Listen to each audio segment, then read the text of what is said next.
Lesson 13. The End of the Play. The end of a play may not always match the audience's expectations, but this is just what makes it charming and entertaining. William Shakespeare's The Merchant of Venice is a good example of this. Shylock was a mean usurer who lent 3,000 ducats to Antonio, who had borrowed the money for his friend. Antonio had invested all his money in a number of shiploads of goods still at sea.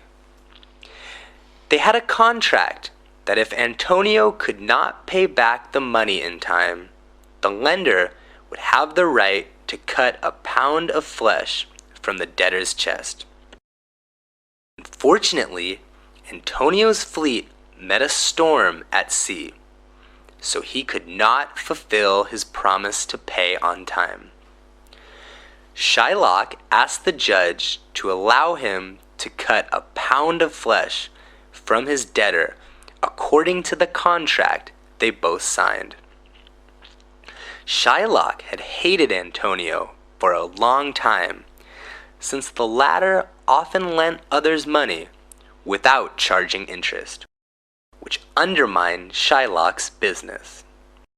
So by cutting a pound of flesh from his chest, he figured that he could easily eliminate his troublesome rival. The judge was horrified at this request, but since contracts were considered to be holy and not to be disobeyed, the judge could not stop Shylock from insisting on what was agreed in the contract.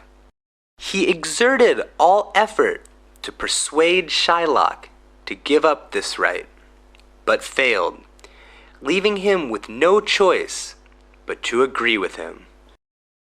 No sooner had Shylock raised his knife than the judge reminded him that he had to cut exactly a pound of flesh, not a tiny bit more or less, and without causing Antonio to bleed, for the contract did not entitle him to any blood. Obviously, Shylock did not have the ability to do that, so the judge had all his property confiscated.